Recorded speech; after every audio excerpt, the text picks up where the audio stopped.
Hello and welcome to the 38th edition of Talkin' Wrestling with Pondwater Dave. As always, I'm Justin Davis, your host, and I'm joined, of course, by the namesake of this show, Mr. Dave Miller, Pondwater Dave, the First Lady of the Arn Anderson Fan Club, Miss Amy Vaughn.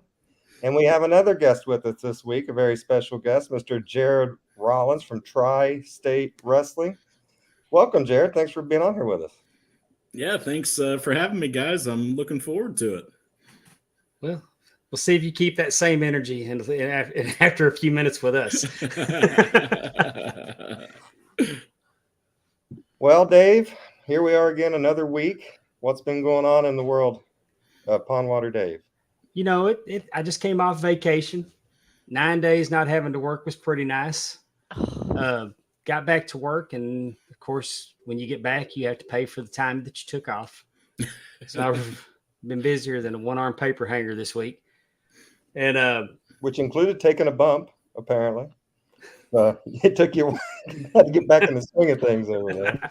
What'd you do? Well, I got into it with potato chip rack, and we locked up, and I went hard way. Oh man, They went Broadway. Oh, potato chip rack's undefeated.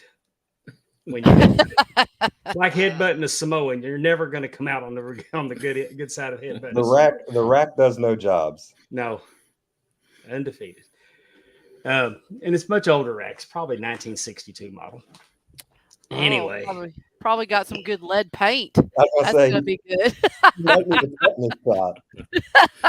Exactly. Might get looked into. This week I have a true predicament, and I need y'all to talk me through it. I think I know what the correct answer is, but have y'all seen National Lampoon's Animal House? Mm-hmm. You know that scene where the kid's trying to decide should he or shouldn't he, and a little angel pops up on one shoulder and a little devil pops up on the other shoulder? Uh-huh. That's real, y'all. Yesterday, Josh Newell, the promoter for Bayou Independent Wrestling, that's my predominant promotion I work for, he sends out the schedule for 2024. Oh, goodness. So I'm booked all through next year. Mm-hmm. And I'm looking through the dates, just, trying to see where we're at, just if there are any kind of conflicts that I know of right off the top of my head. And then I see May 18th. He's running a show in West Monroe. Good town for us. Sell out every time. Well, my wife's birthday is on May 18th. Mm-hmm. So I message him back and I say, May 18th might be a problem. I didn't message him back and say, I can't do May 18th. I said, May 18th might be a problem. I don't know. And then the little angel pops up. You should go ahead and tell him that you're not going to be there on May 18th. And then the little devil pops up and says, you don't know what's going to happen between now and then. So he tells me, let me know by January or February if May 18th is going to be a problem. So now the angel's hard and heavy on my shoulder telling me, go ahead and tell him you're not going to be there. Uh-huh. And then the little devil's on my shoulder like, you don't even know if she's going to make it to May 18th. Oh, my God. I mean, if she goes early enough in the year, you're probably going to be ready to referee by May. So.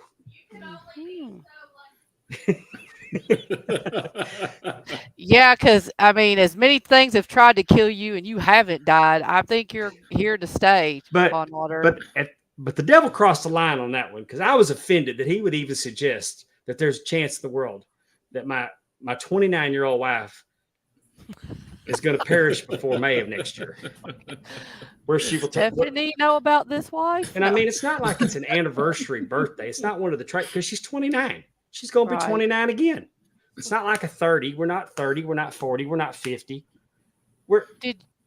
She's 29. Ask her? Huh? Did you ask her, like, hey, there's a show on the 18th of May? No, Amy, I caught hell for it this year.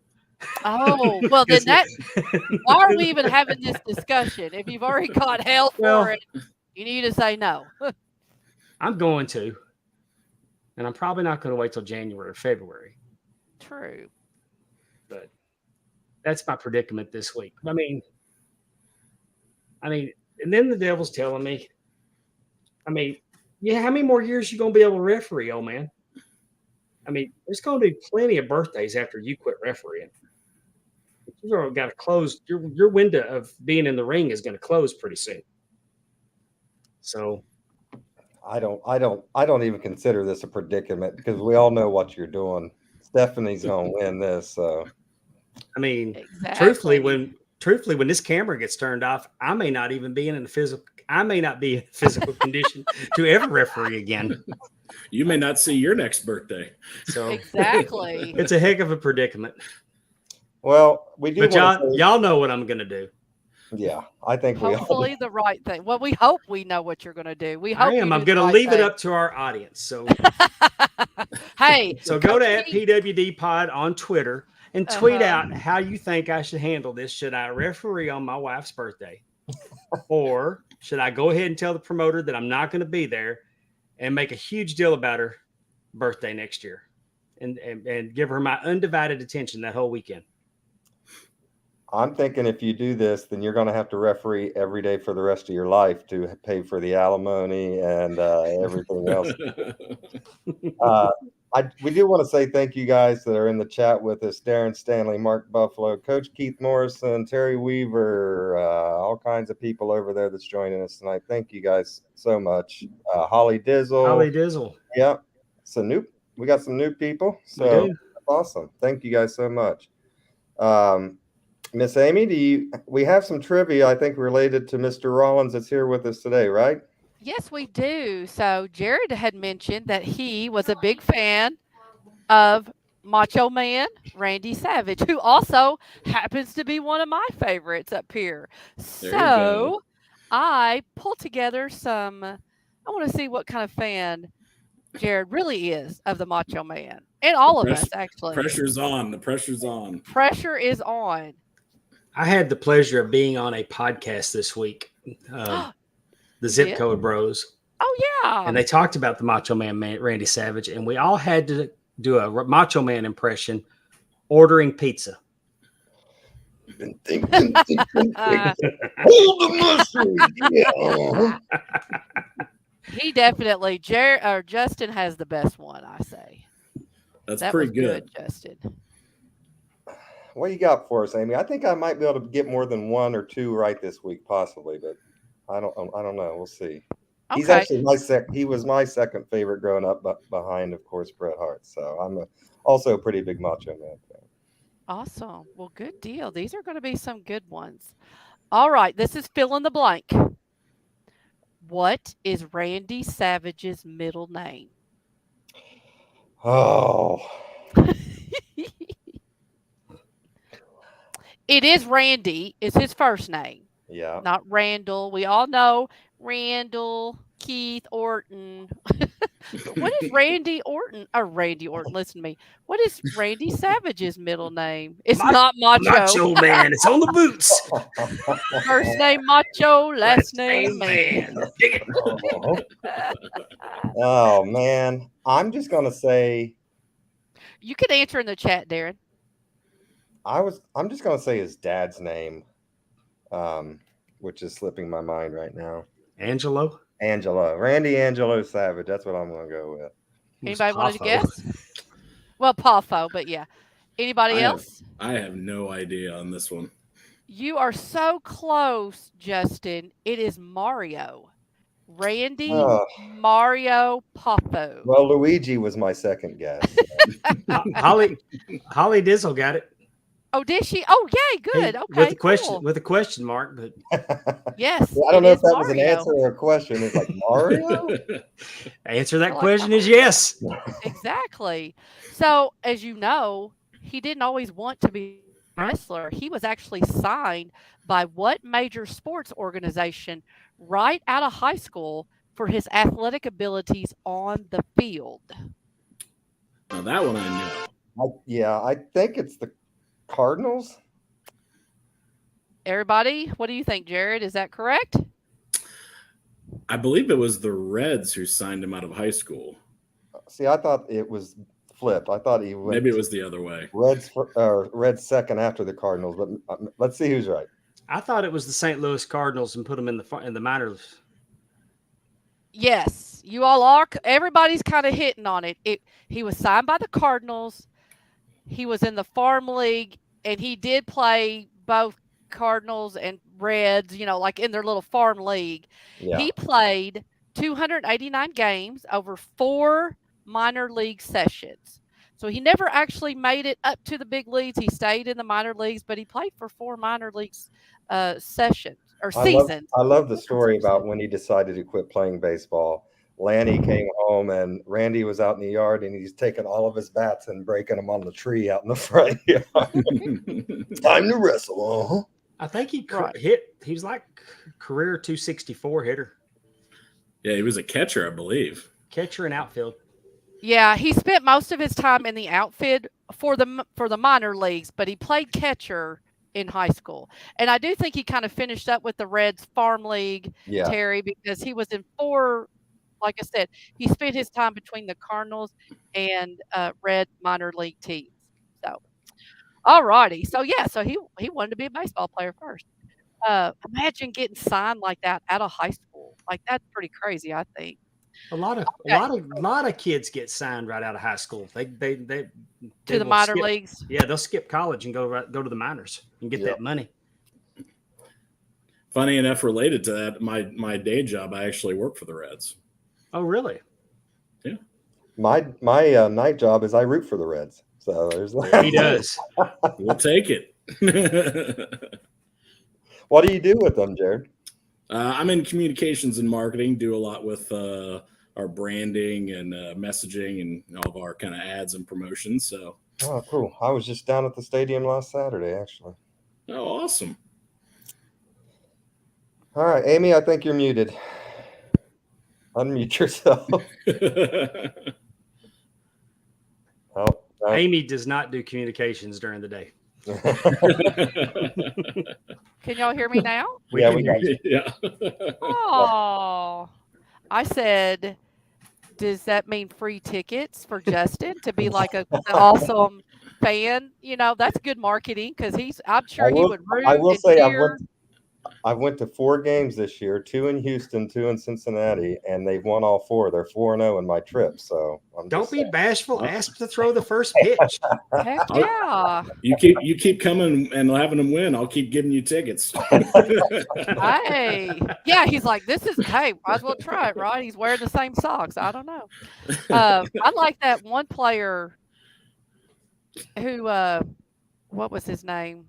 That stole 3 bases, stole home. Ellie De La Cruz. He's an incredible athlete, that guy.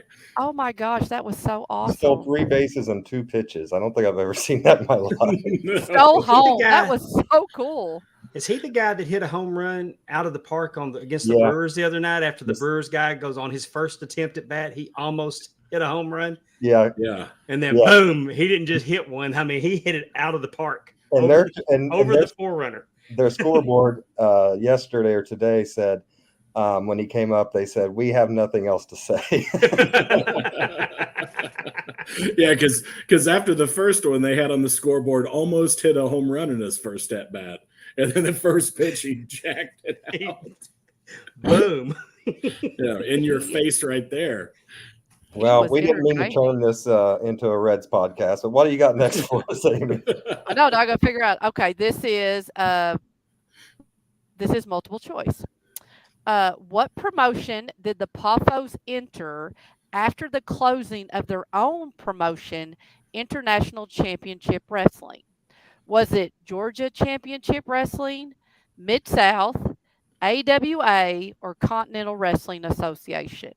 So after theirs closed, which ones did we start seeing the Poffos in? I thought they went to Jarrett after theirs closed. Yeah, Jarrett was calling it the CWF. Yeah. Okay. Yeah, that's what I was going to say. I thought it was Continental. You all are correct. It is Continental. Was it CWA or CWF? I've got CWA, Continental Wrestling Association. Okay, the CWF was the one that was the Parkers. The The Fullers. Fullers. The Fullers. Yeah. Oh yeah, like the Nashville side or I just know that whatever. Lawler's belt said CWF, CWA, AWA, WCCW, or WCWA. Yeah.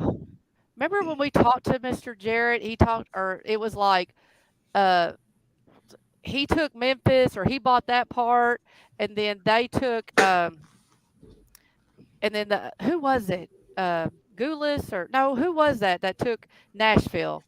He ended up buying it. Anyway, we'll think about it later.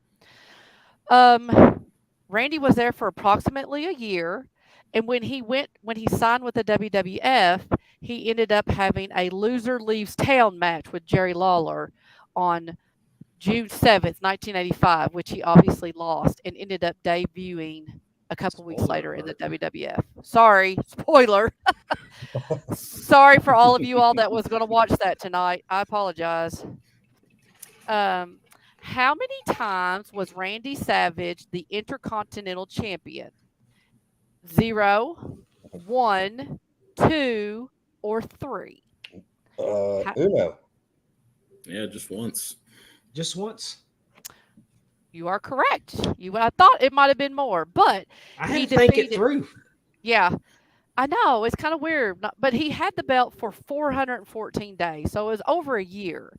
He defeated Tito Santana February 8th, 1986 in Boston. His reign lasted 414 days, where he was defeated by Ricky Steamboat at WrestleMania 3. You know, all right.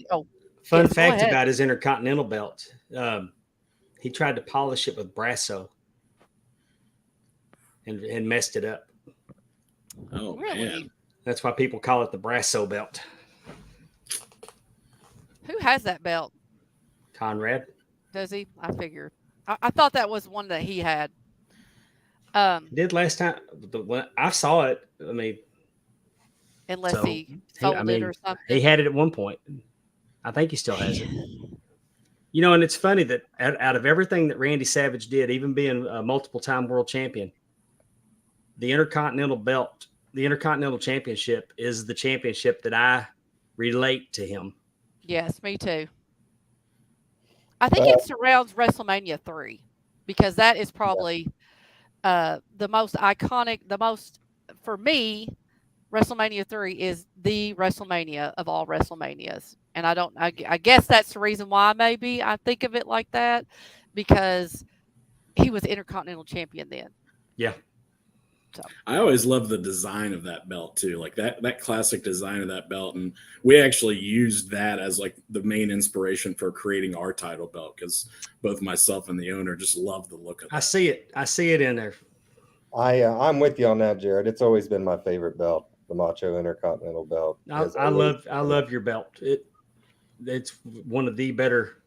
I mean, I can't think of very many promotions that have one as nice, if not as nice. Awesome. Thanks, man. Yeah. And Pondwater knows, so that's a compliment. Yeah, that's a belt expert over there. Exactly. Yeah. He sees his belt grow about once every 3 or 4 months, I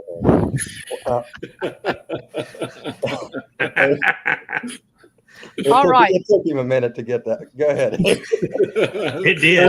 That was a sneak attack. I had a head injury today, okay? Those are called traumatic brain injuries is what you had probably. Anyway, okay, this is a fill in the blank. So Randy Savage won the WWF Heavyweight Championship twice in his career. Once at WrestleMania 4, defeating Ted DiBiase in the tournament final to win the vacant title. His second title reign began at what other WrestleMania? That would be 8. Yeah, against the Ultimate Puke, I think. No, it was Ric Flair. That's right. Yeah, it was Flair. It was the she was mine before she was yours. Yeah. Very good. Very good. Yes, he took on Ric Flair at WrestleMania 8 in Indianapolis, Indiana on April 5th, 1992. And again, like you were saying, the storyline between Ric Flair and Randy Savage was that Rick and Elizabeth had been an idol. Rick hit it first. That's a sneaky good WrestleMania too. That's one of my favorites. WrestleMania 8. the face versus face match with Piper and Brett for the Intercontinental title. I love the Ric Flair Macho Man. I loved Macho Man's get up in that WrestleMania too. The black and gold. It was a really cool kind of outfit that he had on there for that. Rick kissed them all. I don't think you can go wrong with any of Randy Savage's outfits. He was definitely he put a lot of time and effort into what he was wearing. All right, this is a multiple choice. At the beginning of his WCW career, what major event did Randy Savage appear at where he saved Hogan from being attacked by the three faces of fear? And that would have been Kevin Sullivan, the Butcher, also known as Brutus Beefcake, and Avalanche, who was also known as Earthquake or John Tenta. So, what event? And your choices are Fall Brawl, Starcade, Super Brawl, or Slamboree. The beginning of his career. I have no idea, but for some reason I thought Starcade just because I remember the Booty Man or whatever and the Hogan and at Starcade maybe around that time. The Booty Man. I'm going to say Starcade. I'm going to say Starcade because Andrew Hermes said it with the exclamation points after it. Yeah, if you're right, if Andrew is putting out anything, he's usually pretty correct. And he is. And he even gave us the year. I didn't even ask for that. But Starcade is the correct answer. All right. Another question real quick. What year did we see Randy Savage in TNA? Was it 2002, 2003, 2004, or 2005? What year did we see Randy Savage in TNA? I think it's 5. I was thinking 2003 for some reason. I'm going to say 2002. I think it was relatively early to the launch, and it might have been on the weekly pay-per-views. Well, our people in the audience are guessing 2004, and they would be correct. Y'all danced around it, but that's okay. But honestly, it was a very, very short run. He was only there for about a month. Okay. And he did wrestle on the Turning Point pay-per-view in December. Like he literally was there just in the month of December. You're gone again. Oh, did I? Really? Am I back? We got you now. Okay. It was Randy Savage, Jeff Hardy, and AJ Styles defeating the Kings of Wrestling, who were Jeff Jarrett, Kevin Nash, and Scott Hall. All righty. Is that it? Well, we didn't do too bad. We did pretty good on that one, I think. I got 3 more. Oh, those are some tough ones. Okay. I got 3 more questions. I'll talk faster. I told you before she logged in. I told you that they'd be. She's going to ask what his first prescribed medication was as a child. You watch. Rogaine, probably. Oh. What year did Randy Savage receive the penicillin shot?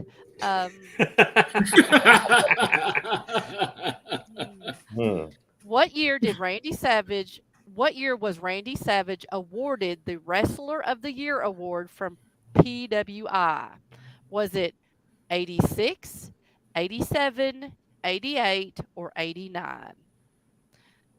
He was Wrestler of the Year according to PWI. What year was it? I'm going to guess 87. I'm going to guess 88 because I think that was the year of WrestleMania 4. Yeah, I was going to say 88 because they tend to put a lot of weight on wins and losses for their rankings, I believe. So he would have been champion most of that year. And Jarrod and Justin, you are correct. It was 1988. He was also the most popular wrestler of the year that year also. And I do believe on my fingers, I was trying to figure out when WrestleMania 4 was. I was like 85. Oh, yeah. And my thinking was that he was champion for 414 days. And I went Intercontinental instead of World. So, yeah. That's okay. That's okay. What was the highest ranking Randy Savage ever achieved on the PWI 500 ranking? Okay. Was he number 2, number 4, number 6, or number 8? What was his highest ranking on the PWI 500? I'm gonna go 4. I say maybe he got up to 2. Let's say 2.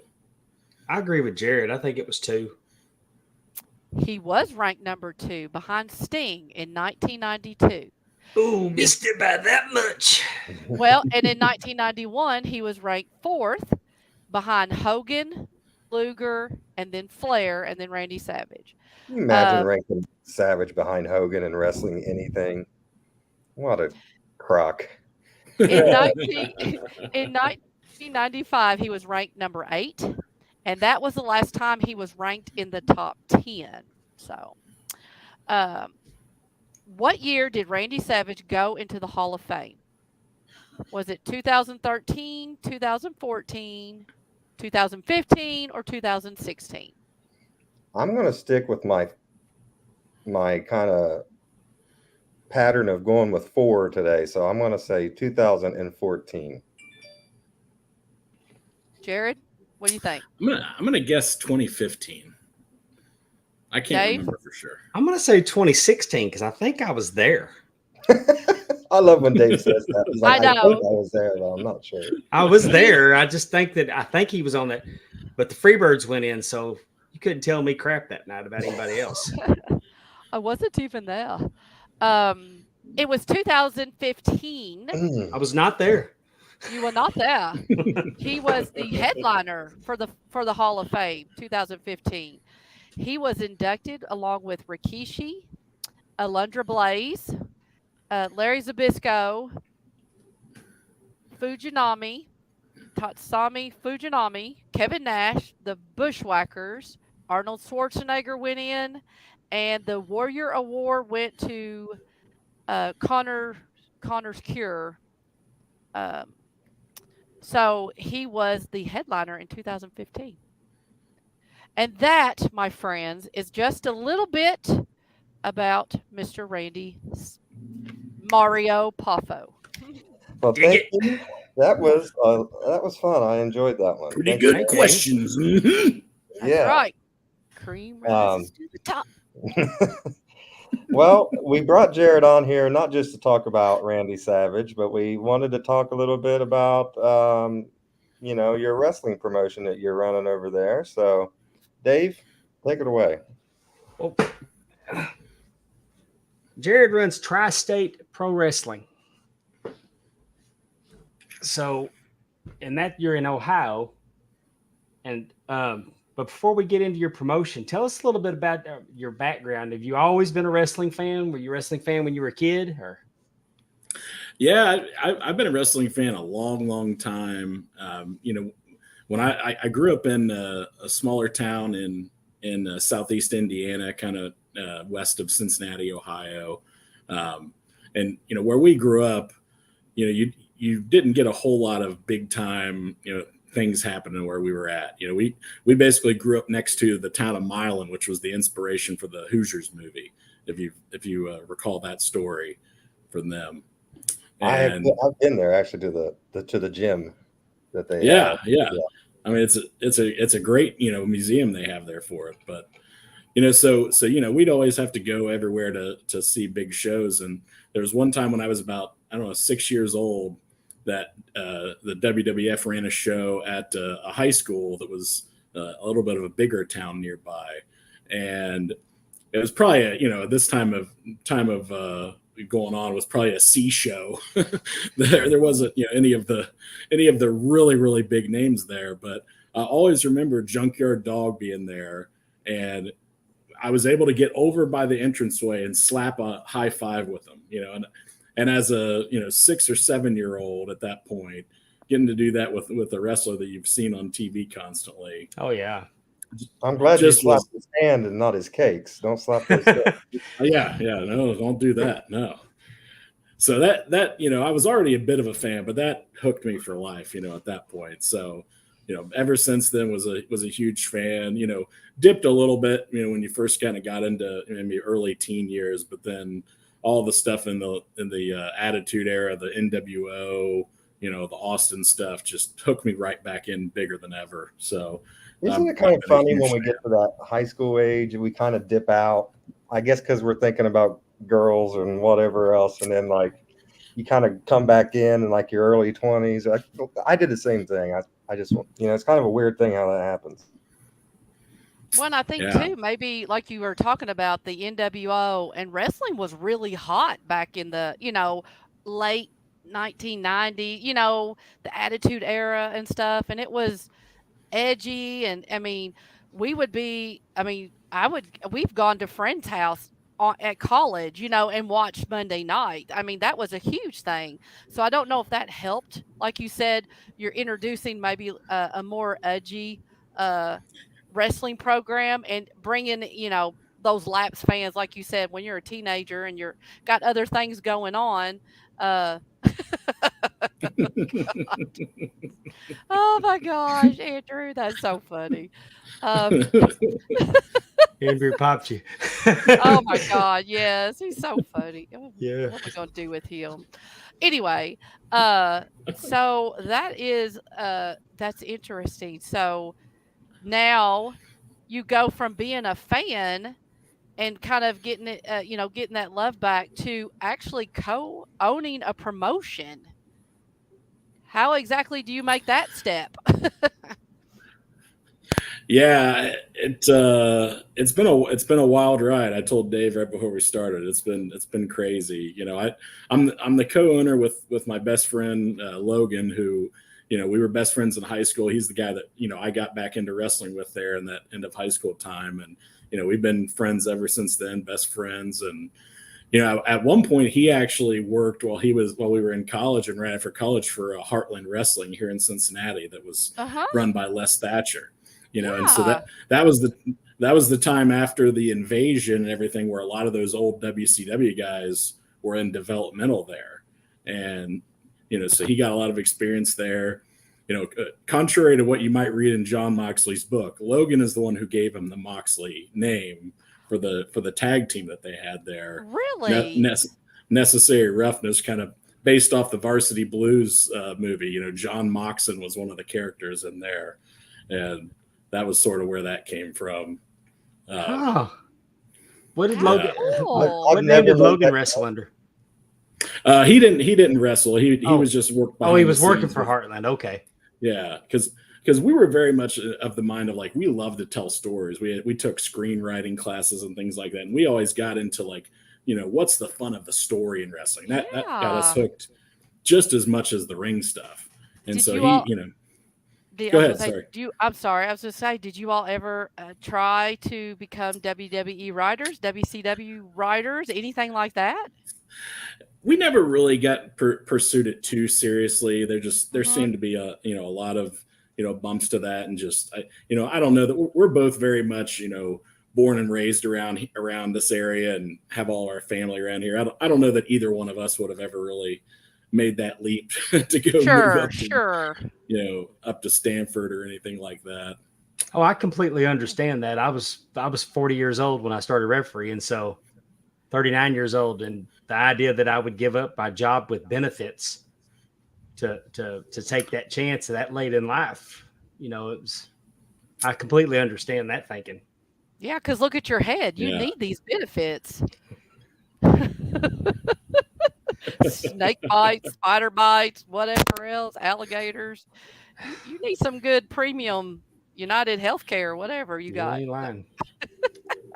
Dave is he's a walking premium. I am. Walking premium. Yeah, really. Somebody asked on Twitter, there's one of those accounts that always asks questions every day just to get engagement. And he goes, "So how did you get that scar?" And I started to respond, "Which one?" How long you got? How many characters do we have now on the X? What body part do you want me to start with? Top, work my way down, kind of thing. Right. So, was the promotion that you have now, was it a previous territory that you purchased, or is this really a ground grassroots kind of operation? Yeah, it's really just something we started up. We all over this time, we always talk like, man, it would be so great to be like, the ones who could put something together. For a time, we were kind of, we were friends with Jimmy Yang. He was here in Cincinnati, and we had talked at one point about trying to get Jimmy or somebody. Maybe they would want to start a school, and then we could kind of piggyback off of that. And so we had talked about doing something like that, and finally.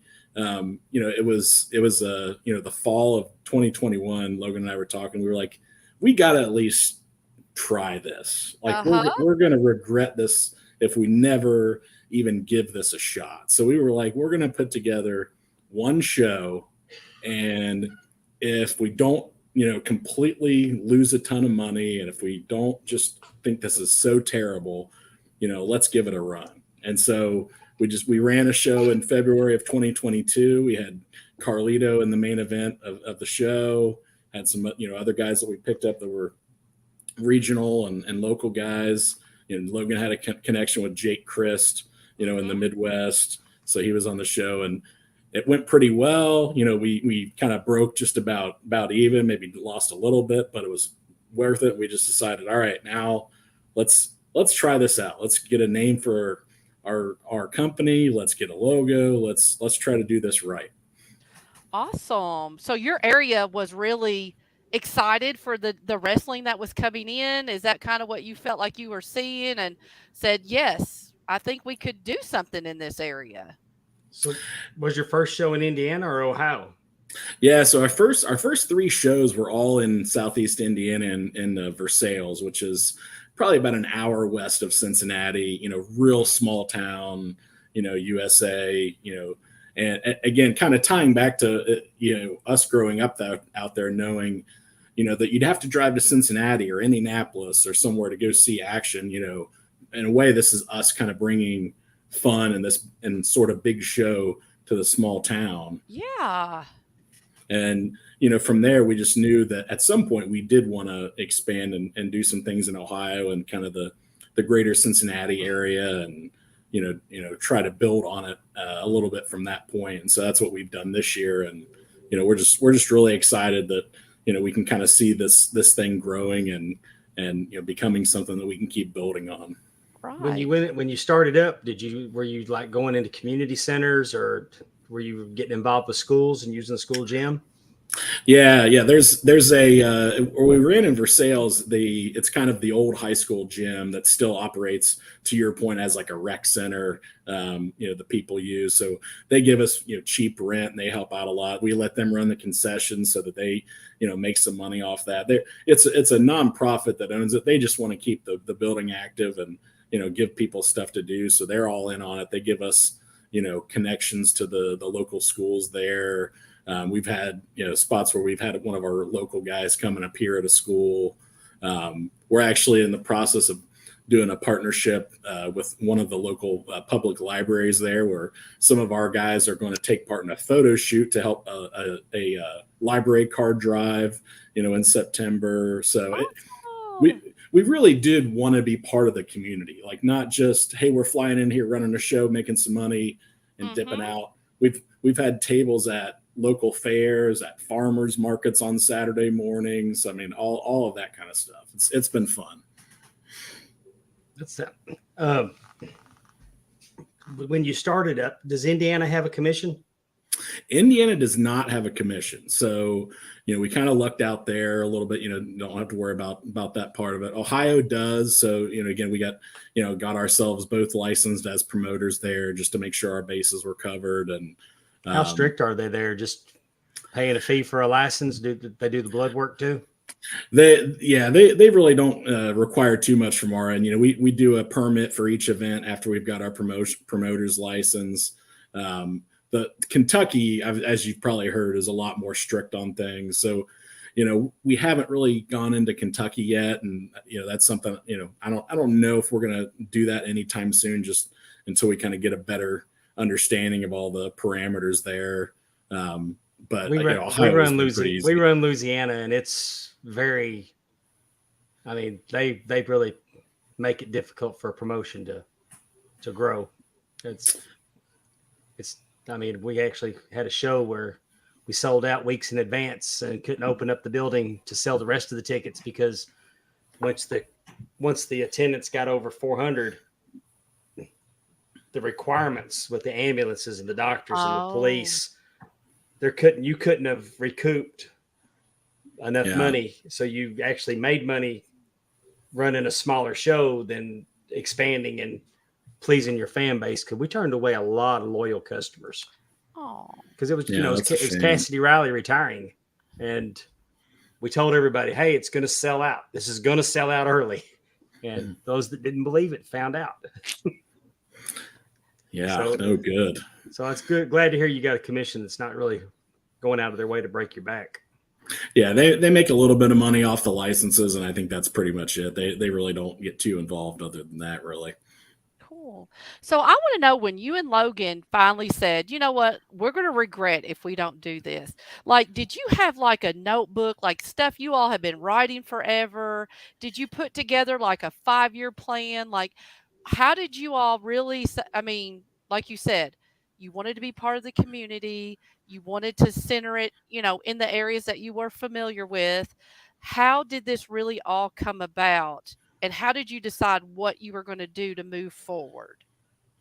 Yeah, we had discussions before about, some different ideas and different things we'd want to do storyline wise or, event wise and things like that, if we were ever able to start up a company. And I think for us, we really, our goal was to make entertaining content that eventually we could share a lot of places. So our eye kind of from the start was on creating content that we could get out there, whether it was on a streaming platform or YouTube and things of that sort. And the live event was kind of going to be, part of that. But our ultimate goal is really to be able to get content out there. And so that allowed us to make sure, we prioritized, okay, if we're going to spend a little bit of extra money, it's going to be on making sure we had the right people to shoot, making sure, we get the product produced the right way and have an outlet for that.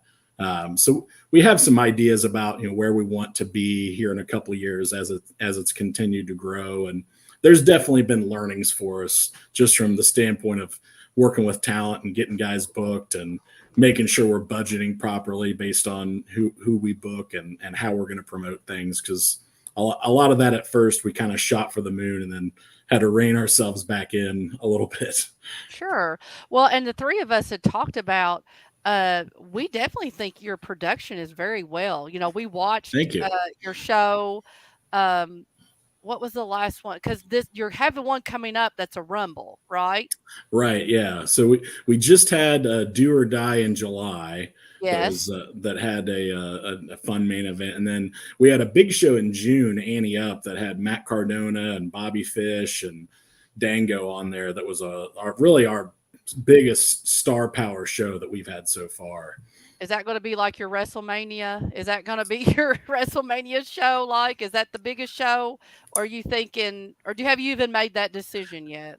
Yeah, right now we're kind of in the mindset of, each show we're going to kind of give a different name to it. Now, the one coming up in August is back at that location in Versailles where everything started. And so that one, I could see that being an annual tradition. The Raider Rumble kind of plays off the local high school mascot as the Raiders. So that's something I could see being a real big deal for us each year, and try to look for some of those traditions that we can carry on. Yeah. I'm glad I see that you've got Cincinnati's own Brian Pillman Jr. I'm sure that'll be a good draw for the area there. Go ahead, Jared. Sorry. No, I was just going to say, yeah, he's really popular, around Cincinnati and our area. So we're always happy to work with Brian. He's great. That's right. He just did an intergender match for y'all, right? Yeah. Last show? That was March, wasn't it? Or when that was this last show in July. So Yeah, that one, that's what I thought. we just recently were able to get that up on Premiere. So it's up on Premiere streaming. I've been watching your content, and it was running together on which shows were which. Exactly. And, speaking of Premiere, like you said, your goal was to get content and have a streaming platform. And you're on Premiere Streaming Network. That's awesome. How did that come about? Yeah, no, Josh Chernoff, we kind of touched base with him and his team, and obviously they're looking to grow and reach out to a lot of up and coming companies out there that are bringing content on, and they were so easy to work with and get a partnership worked out, and they've been great getting our shows up there. We had worked it out kind of middle of this year, and they got our earlier shows from March and May on there really quick, and we're just really happy to be part of that family, really, because the Premier Network is really growing, and I think that's something that's going to be a huge thing for wrestling in these next few years. I think it's fantastic just how much, I mean, that's becoming the hub for independent wrestling, and you can get on there and you can watch all kinds of promotions, and it's just really cool that you guys are getting on there and people can watch you from Hawaii or all over the world. So that's pretty cool. I preach on here all the time to support indie wrestling. It's not the minor leagues. They're not any less than they're some of them are starting out. Some of them they're the exact same as what you see on television without the opportunity yet. Yeah. Exactly.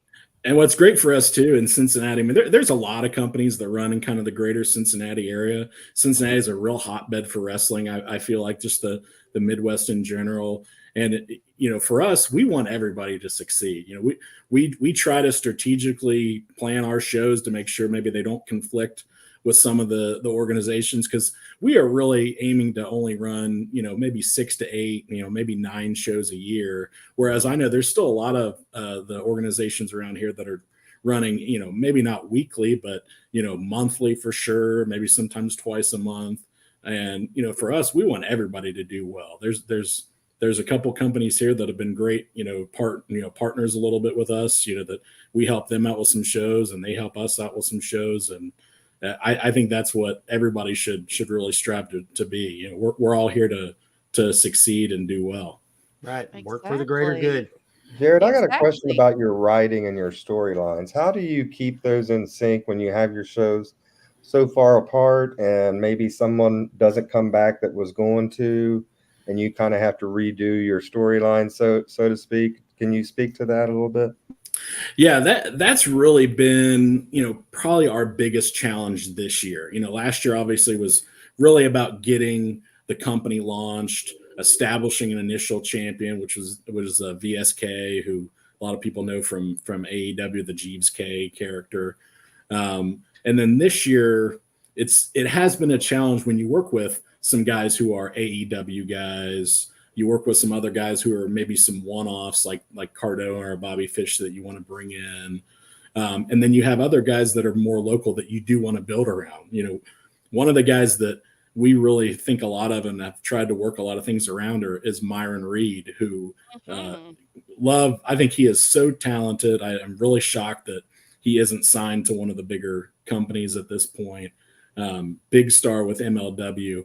And so, we're kind of trying to take advantage of, he's kind of somebody we can work with a lot this year and build something around, and hopefully we can do that. And then that way, if, later he gets signed somewhere, we've been able to work through having him be a big part of our storylines. But so we've tried to identify maybe a couple of ongoing stories with guys that we are pretty confident we can book regularly, whether it's Jake Christo, who I mentioned, who's local, or Myron, or, our current champion, Trey Lamar. They're guys that we felt we could book pretty consistently based on them being in the Midwest.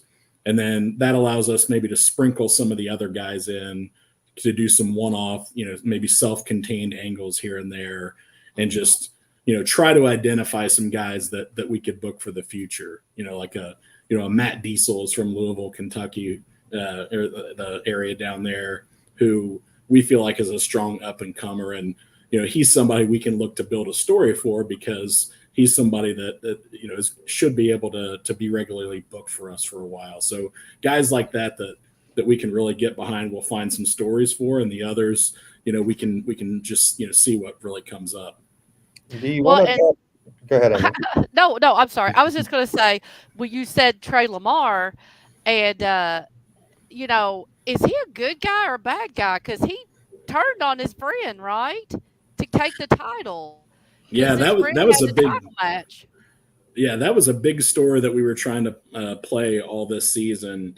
You know, Trey and Myron definitely have a history as training partners and, you know, as being friends. And, you know, Myron had a shot at the title with VSK back at the Squared Circle Expo, where we had Trey kind of get involved to kind of see, you know, how that would play out. And a lot of our fans were really interested in, was that an accident with him and Myron? Or so we were able to really kind of play off that and have some intrigue as the year went along. And, you know, we're really excited now that Trey has kind of been able to get out of that kind of gray area and show, you know, he's really about the title, and he's, you know, been able to cash in his chip from Annie Up and become the champion, you know, right as Myron had finally, you know, dethroned VSK as a champion. It's an epic match too. I mean, it was. It pulled me and I was pulling for Myron. Well, and Trey Lamar, he didn't let on like right away. He didn't come out and, you know, like he helped him, you know, he helped him up, checking on him, and then, I mean, he soaked me in. I was like, oh, this is nice. Yep. And I mean, I knew. Darn. I knew he was cashing that chip in, but I always look at that. I always hope that they're not, because, you know, I'm always like, no, they're friends. He wouldn't do that. But I like that Myron still had fight in him and he didn't just go quick. Well, yeah. He still had a little fight in him, even though he'd been attacked. And because so often, whenever those cash-in matches, normally you just go in and make the cover over. Yeah. And I really liked it. I thought that the storytelling on that show was great. And I got one. I'm gonna go to before I ask my next question. Before I forget, Holly Dizzle in the chat wanted to know who were your all-time favorite wrestlers. So I know we established Savage.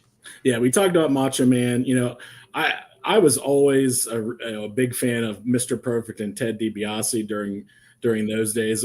I was so excited to have Ted DiBiase at our show in March, you know, to have him actually in town and be able to meet him in person. And I picked him up at the airport and you know, took him to the hotel and all these things and got to spend time, and just hearing some of the stories from him was just so incredible. But that character just was so great. All those vignettes, just such a great hateable character. Was so cool. And then, you know, more recent times, you know, Shawn Michaels just always was so great. Logan and I both loved his DX persona. We loved when he was finally just able to be, you know, just a complete snot as the DX guy. And then they were doing everything we always wanted to do. So he was able to be himself. That's what you're saying. Exactly. Yeah. Just let it all out, you know? And then, you know, I mean, who didn't like, you know, get into Steve Austin, but he was awesome there. And of course, these days I'm a huge CM Punk fan. I've been a Punk fan ever since, you know, the pipe bomb, and even before that. You know, I had a chance to meet him at one of the Chicago Comic Cons when he was there with WWE, and that was just the coolest thing to meet him there. And then, of course, when he came back at StarCast, I couldn't miss that either, obviously. Well, I've got one. There was one name that I got a couple names that weren't on the show that I wanted to ask you about. Carson Drake. Man, that guy, he's got something. He does. He's somebody that at one of the other local shows that we were talking about, and if you get a chance on a premiere, if you want to check out Spot Monkey Promotions, that's another local Cincy company that's on there. It's run by you know, Tim Tatum, and he does a great job. And at one of his shows, Carson was working, and he had Jimmy Hart there as a special guest. And Jimmy Hart, I was sitting next to him because I was helping with the meet and greet. Jimmy Hart raved about Carson Drake and about how great he was at selling and getting heat and working for everybody in the crowd. I think Carson has the total package. He's still a young guy that's learning the way, but he's got a great look. He can talk you to hating his guts, and then back it up. So I think he's got a bright future for sure. Oh, and for those that don't know, Carson Drake comes out and he has a megaphone, and he'll talk to the referee through the megaphone. He'll talk to his opponent. He'll use it as a weapon eventually, but don't immediately think Jimmy Hart, because it's more of a Eric Cartman with a megaphone is what I got from him. The way that he incorporates it, just the way that he would yell at somebody through it. And then, like I said, he used it as a weapon. But his presence, the fact that when he came through the curtain, you knew you had to hate him. Yeah. By the time he got in the ring, you really hated him. So instant heat. Yes. And somebody else that you have on your roster that we're really high on is Kaya McKenna. Mm-hmm. She's our favorite witch. Yeah, she, and this is a case again, the happy kind of accidents you run into a little bit sometimes is for our June show, we originally had a ladies match book there, and Lainey Luck had to pull out of that show. So she actually recommended Kaya to us. And we were able to connect with Kaya, and she could not have been more awesome to work with. As it so happens, a lot of times in wrestling, some of the people show up and they'll bring some people with them to help out with setup or with things with the ring and everything. And she brought a couple guys with her to help out, and they were great to work with. From that kind of the Black and Brave Academy there, they teach them right there. Seth's school that he and his partner have there. So yeah, we're looking forward to having Kaya back for sure. I wish we could get her down here in Louisiana, Mississippi. Yeah, that's the problem too with us, is she's only kind of in the Midwest at certain points. I know a lot of times she's out on the East Coast. Sometimes she's through the Midwest. So, it's a little bit of a challenge to find a new date, but we're excited. But such a great attitude, and she's so helpful behind the scenes, and just, I can't say enough good about her. We love her to death. Yeah, she's awesome. Is there anybody on this roster, which you may not want to answer this question, that you really think, you've mentioned a few, Carson Drake was definitely one that you really are like, that's a gem. Like that person right there has got it. That's on your roster. And like I said, you may not want to point anybody out, but I'm just wondering if you're like, keep your eyes on this person. Yeah, there's a lot of guys on there that I really like. Eric James is somebody that, we really had hoped to do a lot more with him. He is from the Creative Pro group, out on the East Coast. And again, just the realities of being a, local promotion in the Midwest, trying to fly some of these guys in on a regular basis just becomes, a cost issue. So, but Eric, he's another guy. He comes out singing, a lot of times singing like a Backstreet Boys song to lead himself to the ring. And I just think he would have so much potential as either a heel or eventually a baby face. And, he can do all the work in the ring too. So didn't he sing I Want It That Way? Yes. Yeah. Yes, he did. Yeah. I remember him. That was such a great entrance. He's so good, and he can back it up in the ring too. It's great. So I wish we could do a lot more with him. Another guy that we really like is Blake Wright, who has been on a couple of our shows lately. A younger guy kind of coming out of the Indianapolis area. He's built real athletically. He's got a nice presence around him. He lives it out as the number one draft pick of wrestling. Shows up in a suit and great outfit to the show. He's got a lot of character there and a lot of athleticism, and I think he's another guy who has the full package there to really do something in the future. And then one other name again that we both really like a lot is Stephen Wolf, who he's been on several of our shows. Does some great aerial moves, great technician as well. He's working out of Texas now, kind of working, down in like the Houston area. But he's originally from Peoria, Illinois. That's how we kind of got connected to him. But I think he's another guy that could have a really, really bright future in the wrestling business as he continues to grow, continues to, get bigger and stronger. I think he's got a lot of potential. And you've got great announcers too. Who are your announcers that you have on your shows? Yeah, we've been fortunate enough to have Joe Dombrowski, be our kind of main play-by-play guy. A lot of people know him from MLW, obviously, and I think he worked the Ric Flair's last match show. Did some work there for that. He's just really awesome. Joe is a top professional, and we've been able to have him work a little bit on alongside of Nate Pelly, who's a local manager here, who's really, really great at getting heat and, knows a lot of our guys really well. And so they've been a great pair there for a lot of our shows. And I think they do a great job helping us, really get across what we want to highlight for each match and each character. Yeah, I agree. Definitely. Sam Bill was on a show WrestleMania weekend last year. Or earlier this year. No. WrestleMania weekend last year in Dallas. And my wife is the one that remembered him. She was out there in the crowd watching all the matches. And the Perminator. The Perminator, yeah. And so, I mean, he really resonated. He resonated with her. And immediately she goes, hey, that's the guy from Fort Worth. I'm gonna start calling my 80-year-old grandpa that now because he has a big white perm. I'm gonna start calling him. I hate that I shaved my perm before the Terminator became a deal, because I'm sure I would have come up with calling myself the Perminator. See, you could have been the first one. I could have. All I need is another nickname.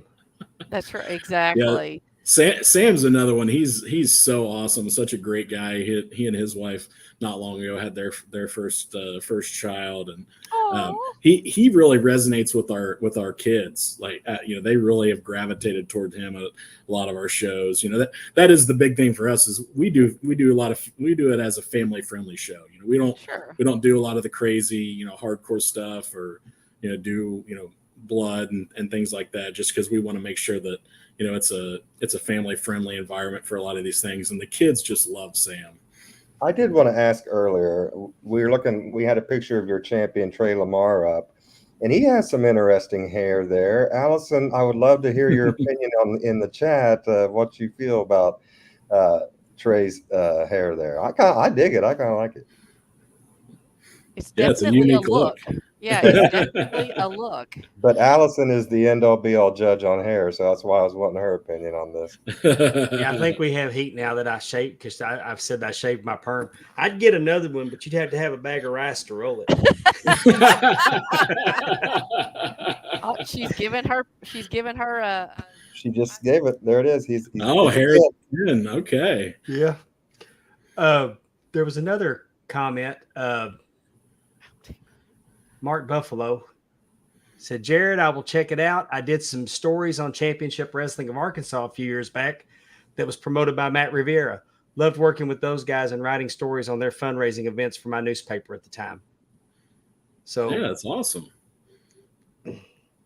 Yeah, we've been looking at potentially doing things like that too.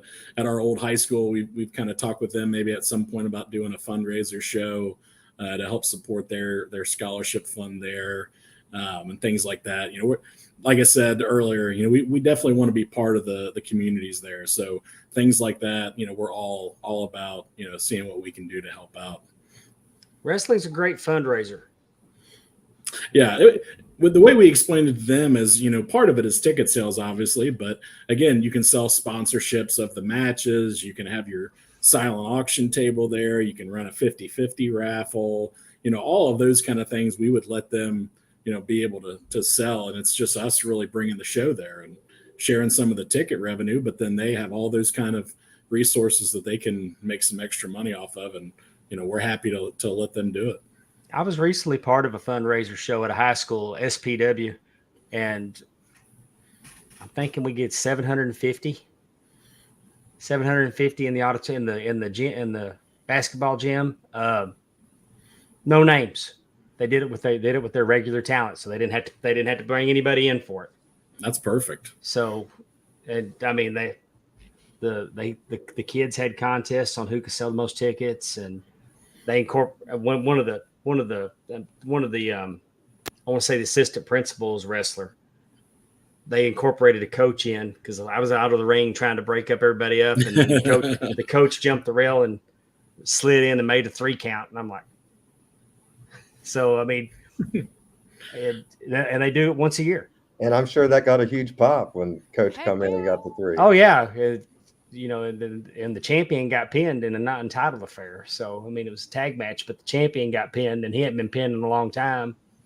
So it was great. I mean, it's when you get those schools, they'll have you back every year, and yeah. And I think too, when I went to go see BIW July 1st, Dave was the ref. There was a gentleman on the show that was from Vicksburg. And again, I think a lot of times people, even though he was the heel, people like seeing the hometown boy. I mean, they like seeing that. So I'm sure if you had local, if there was other talents on there that was local, I'm sure that helps too, the crowd, wanting to come. Yeah, we always get that question, when we're booking out, is there anybody local that's going to be on the show? And we try to, definitely do that, bring some folks there that are willing to check it out. And a lot of times their families will come, when they're want to see their kids wrestle or their niece or nephew wrestle, things like that. That'd be so. Wes Warren. Wes Warren. Yes. If you ever want to bring somebody up from down here, he doesn't really he's angry. He's that kind of heel. He's just angry, mad at the world. Of course, he baby faced Vicksburg, but but he's mad at the world, and it's just a great. I mean, he's gone to Houston and wrestled at Booker's, and I mean, I worked shows for him in the Jackson area with him that when he was starting out, and he's come so far. Got a good look to him. He's pale though, so when he gets chopped, the handprint still stays, and so I think people like that too.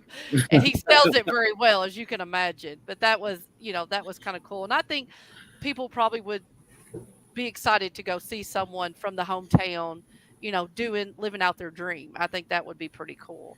Hey, let me ask you about this venue that you have, the Fitness Center for Creative Arts, Hamilton, Ohio. Is that like a community theater? Yeah. So this was a really great find from Logan's, because again, thinking back to us wanting to do something that would look good for TV. This fitness center, it's, as it sounds, it's a creative arts center. So you've got a lot of artwork on the walls through there. You got meeting rooms and classrooms and things like that. But they do have a family theater set up that seats about 240 theater style seats.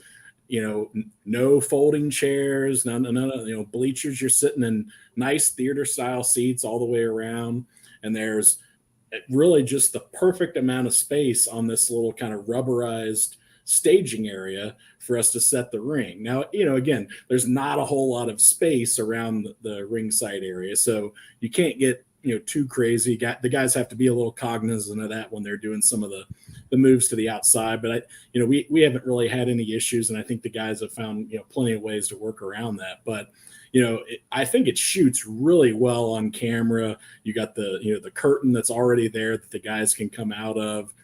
We haven't really utilized it yet, but there's a video wall on kind of the back wall that we could potentially use, maybe to show highlights before the show to catch people up on, what's happened in previous shows and things like that.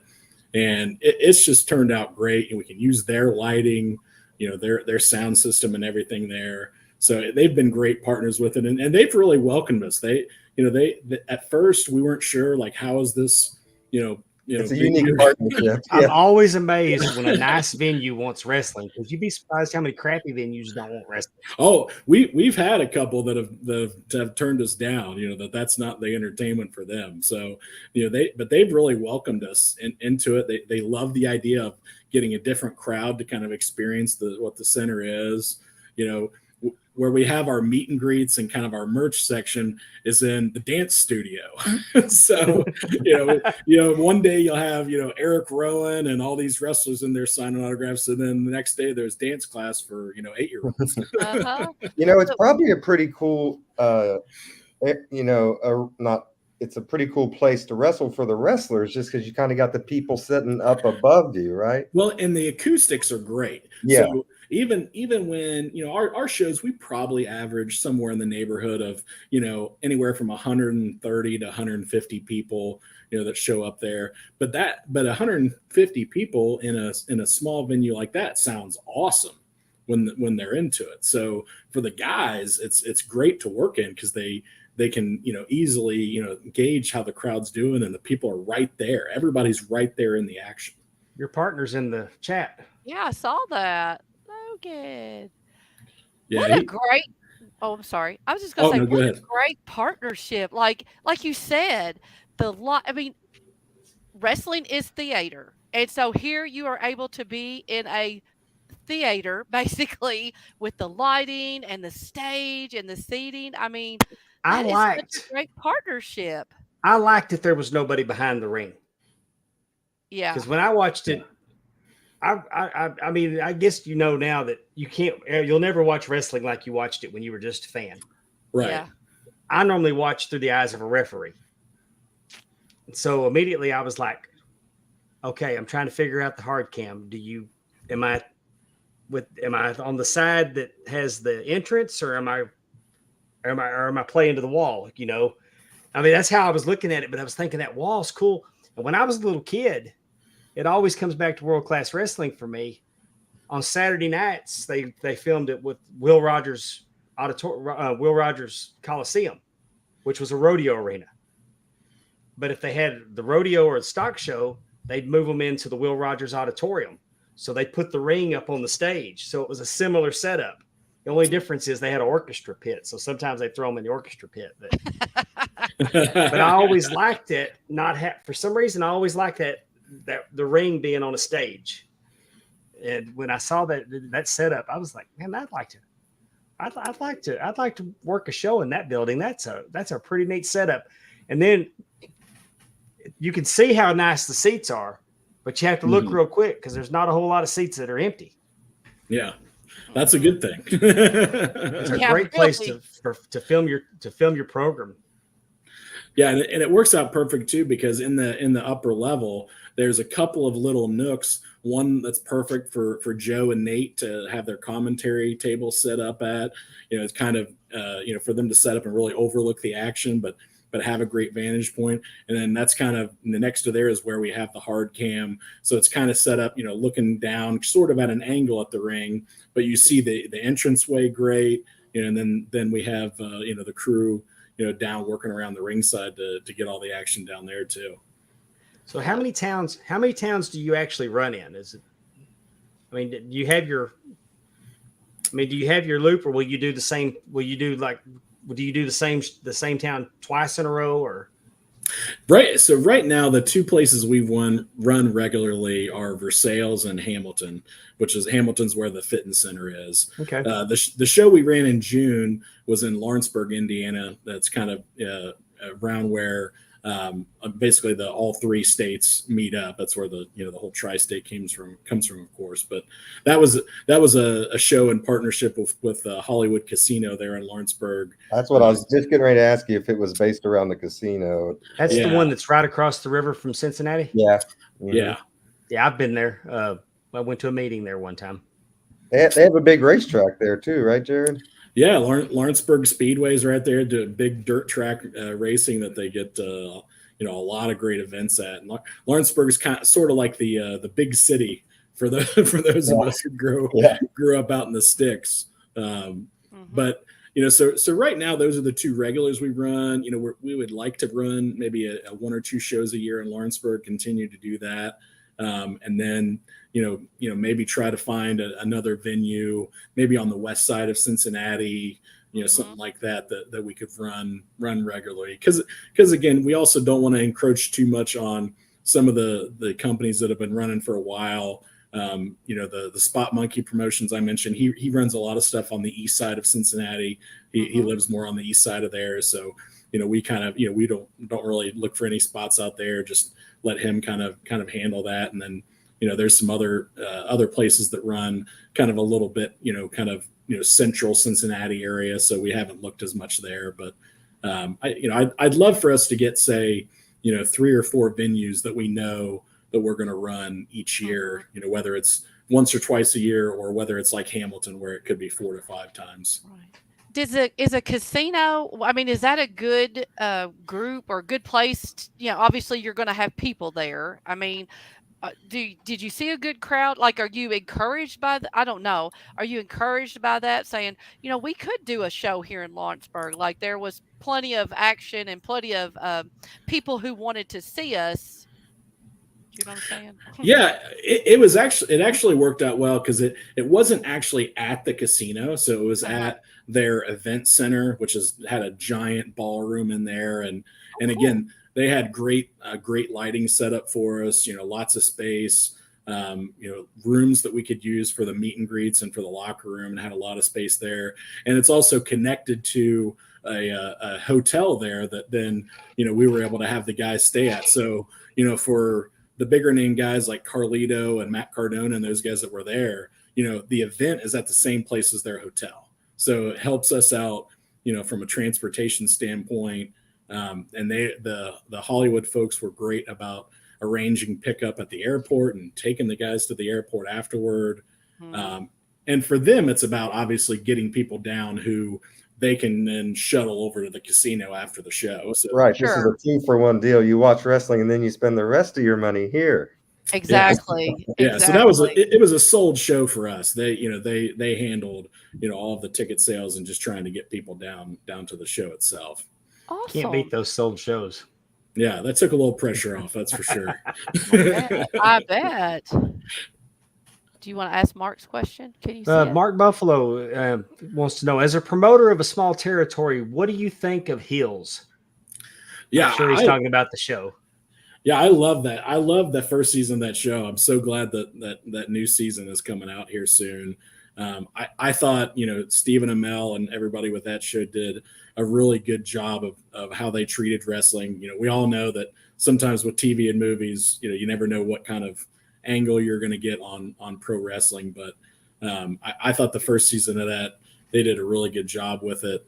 And that would be a really cool thing to do at some point.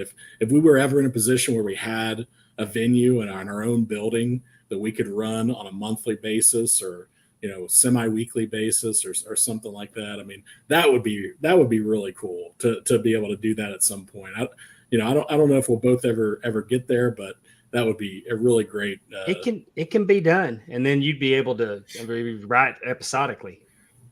Yeah, there's where I started was PCW in Arlington, Texas, and they had a school. So on Friday night we did PCW Uncut, which was nobody got paid for Uncut. It was just basically the school was doing, and then they bring, some of the guys could get ring time. But then the next night was PCW with their regular show, and it was actually taped for television, syndicated locally. But the not syndicated, it was on one of the local UHF channels. Yeah. But I mean, Lance Archer got a start. He was Dallas there. Action Jackson, a lot of, Mike Fox. There's a lot of Tim Storm. Tim Storm was through there. But what I'm saying is the school tied in to a practice show to have the regular show, Full Throttle. And the promoter, after the owners decided they wanted to go into MMA, and they killed PCW. Hmm. Now you have Metroplex Wrestling in Bedford, Texas, and they run every week. And they name every show. Now sometimes the bigger shows will be the same next year, but gotcha. but every week there's a name, but it's episodic wrestling, and they got their own building, and it's there. And I think for us that, if we could find the right partner to do that with, the right guy that would be a trainer and open a school, like we would love to do that, because that's the part of it right now. We can work with the storylines, but we're working with guys who for the most part are already established characters. There's a couple guys that are younger guys who we're kind of working with, and they've been open to saying, hey, I'm open to feedback you guys have about my character, and we've talked with them about some ideas. But that would be something we would love to do, is be able to take some kids that are coming through wrestling school and then working with them on character ideas, because we've got 1 million of those stored up, from all of our kind of fantasy booking and stuff over the years, and characters we'd love to see, come into play one day, and things like that. So we would love to do that at some point for sure. So if anybody out there is in the central Indiana area and has a wrestling background and would like to open a wrestling school, you need to call Jarrod, because he might have y'all might be able to work together and get something going. Or if you have a wrestling school and you're like, man, if I could just find a promoter that I really wanted to work with, Jarrod and Logan might be your men. So you need to look him up. We've had a lot of people asking Jarrod, and I want to make sure we don't forget this. Can you tell everyone where everyone can find you, and so they can follow you guys and know when your events are coming up and all that? Yeah, no, absolutely. I appreciate you bringing that up. So on Twitter and Facebook and Instagram, you can find us at TSW Pro Wrestling. It's the same handle for all three of those. We try to keep up with that quite a bit and make our announcements there for the most part. You can find us, on the web, tristatewrestlingonline.com. You'll usually see there kind of what our upcoming events are and links to get tickets and everything. Our next show is coming up August 12th. We try to pretty much have all of our shows on Saturdays for the most part, but August 12th, the Raider Rumble. It's in Versailles, Indiana. Like I said, probably about an hour, maybe hour west of Cincinnati. But we're going to have Trey Lamar is going to defend his title there. We're going to have a battle royal to start out the show, and whoever wins the battle royal will get to face Trey later that night in the main event. So Amy, we might have to make an appearance at this. How far is that from you, Amy? Indiana, not too far, right? Well, we can't hear you. And it's about a 4-hour drive for me, so I could definitely show up, maybe 3.5. How far is that from like a New Albany and Jeffersonville, Indiana? Like, how far is that from Louisville? I would say from Louisville, it's probably about maybe an hour and a half, something like that. Oh yeah, we can do this. We might even be able to get Pondwater Dave booked. You never know. Hey, yeah. How many entrants? Not May 18th.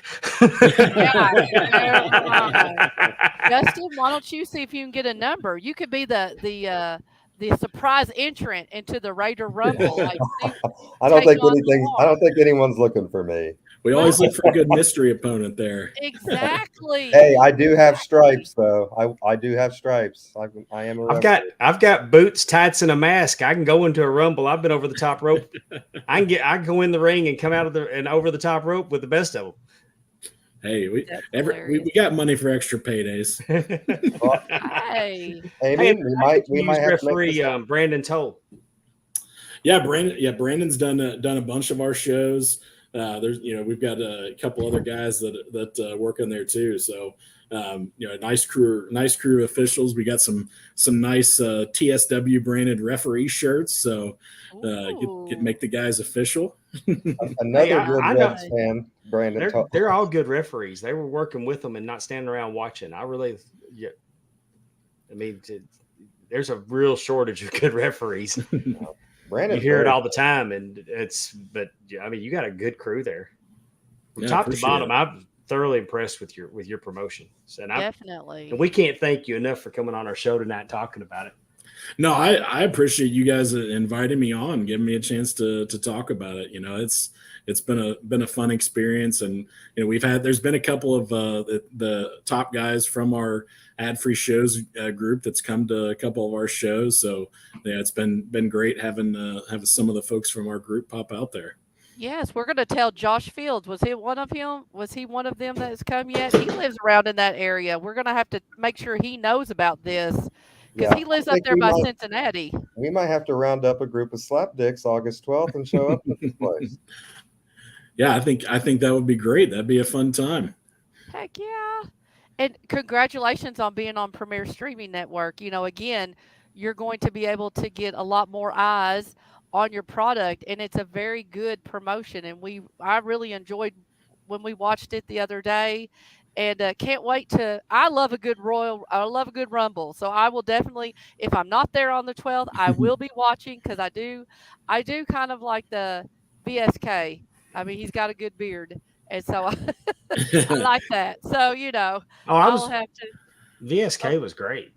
He really carried the flag for us, our first year. So he was a great first champion, really represented us well out there and was always, accommodating for us and making us a priority to make our shows. A guy from the East Coast, there's plenty of shows he could do out there, with his background with Creative Pro and everything. And, he was committed to us to helping us build what we have here. We wouldn't be to this point without him.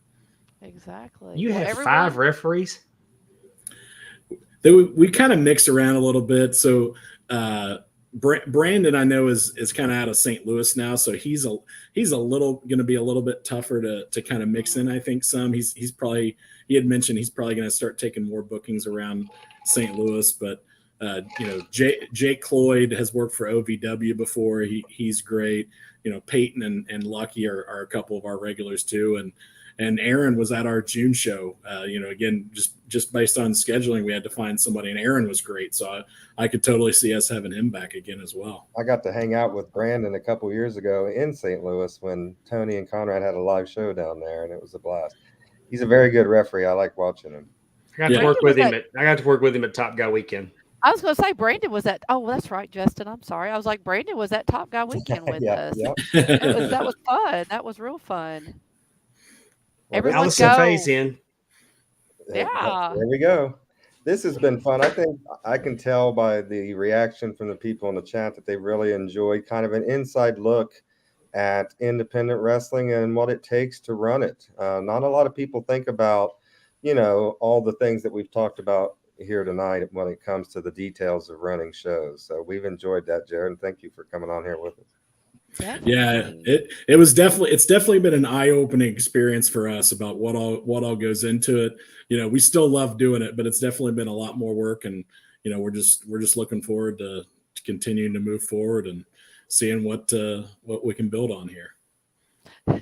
Well, we definitely want you to come back. And I know our audience would love to have you come back. And, after a few more shows, we'd love to hear what's going on. And obviously, everyone needs to follow you on Twitter, Facebook, so you can keep up with it. Because who knows? His show was August 12th. Look at how many people were like, that's not very far. I might have to, see what Versailles, Indiana has in store for me. So, yeah, we'd love to have all of you there. Yep. Go ahead and give that Twitter handle one more time before we jump off here, Jarrod. Yeah, no, it's at TSW Pro Wrestling. Find us on Twitter, Facebook, or Instagram using that handle. We'd love to have you give us a follow, and again, let us know what you think of our shows. If you check us out on Premier Streaming, we'd love any and all feedback that you guys have. definitely. All right, Now, Dave, you got anything before we? No, I appreciate. Go out of your way to watch Tri-State Wrestling. This the show I watched. When I watched it earlier today, it was a 2-hour show. It was great. Absolutely. And you can't ask for. I mean, great action from top to bottom. I really thoroughly enjoyed it.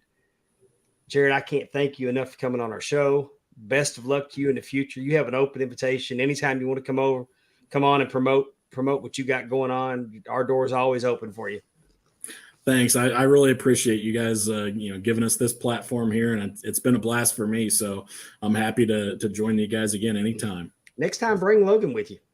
Yeah, I'll see if I can get him out of the shadows. He kind of likes to be the man behind the scenes and not really get too much in the spotlight. But I'm sure I can drag him on for the next one. Oh, Logan's telling us it has a great pizza place. So I mean, he's really selling Versailles, Indiana. He's selling tickets in our chat right now. There we go. Exactly.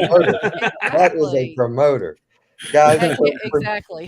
for Jarrod Rollins of Tri-State Wrestling, for Pondwater Dave, for the First Lady of the Arn Anderson Fan Club, Amy Vaughn, my name is Justin Davis. Please take care of yourself and each other. So long, everyone. Bye-bye.